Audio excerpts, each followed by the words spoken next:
Jessie Davenport. I'm with American Barnstormers, and I'm the Wingwalker on this plane. My name is Walt Pierce. I'm from Sebring, Florida. The name of our company is American Barnstormers, and we try to live it.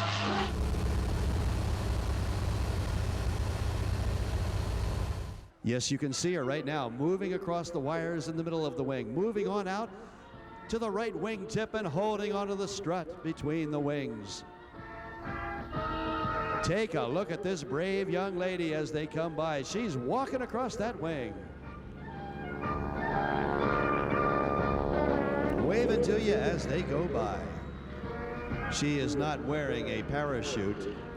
She is not wired onto that airplane in any way. No safety straps of any kind. A beautiful and brave young lady is Jessie Davenport, right out there on the right wing of Old Smoky. Give her a wave as they come by. My first summer out of college, I was working down at Universal Studios, Florida, on the Rocky and Bullwinkle show. And in the entertainment trailer, I saw a poster that said "Wingwalker wanted." My first Wingwalker was my first wife. Had no idea what it was, but I just thought it sounded interesting, and I called the number and went and talked with Walt, the pilot, and his wife. My wife, Linda, really thought that the Wingwalker should be someone physically really sturdy.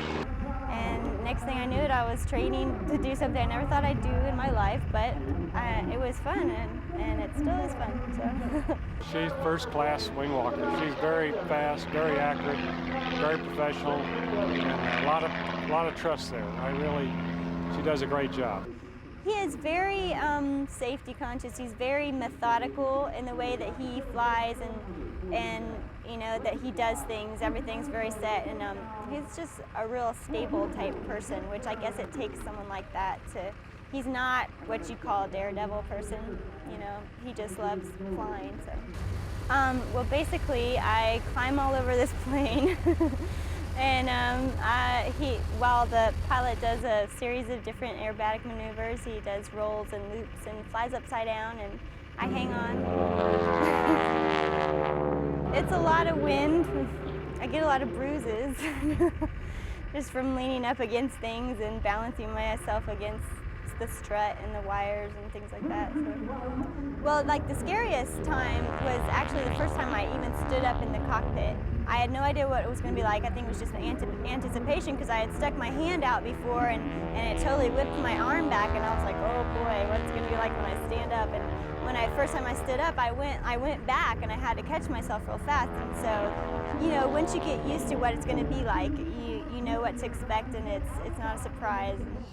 This Stearman is a 1940 model. The Stearman on the tail, the logo, and the logo on the other one is just like it was when they were building them around the early 1930s. Covered with fabric. The fuselage is steel tubing, but the wood in the wings is really the best history of the airplane is wood wings and covered with fabric. The cockpit of this airplane has been made to look as much like the 1930s as possible. The sequence of maneuvers, we've done the same maneuvers for 25 years. If I get to looking at the Wingwalker and say, am I leaving something out, I always got a card right there, just in case I lose my memory some of these. Try to put detail all throughout the cockpit, such as the wooden seat and the wooden stick. The leather around the headrest and the side is genuine leather. Always thinking about ways to look at more like it's something out of the 1930s. The most common question that's asked on this side of the airplane is, why is your name on the side upside down? But the real reason is tradition. Clear back in the 1930s, a fellow named Tex Rankin was the most famous guy that had his airplane on the side upside down. He started that tradition that many of us have carried through the years. I don't know, maybe I am crazy. I think that if you get the opportunity to do things, that you should take it, and you should do it. And not many people in this world get to do what I do, you know.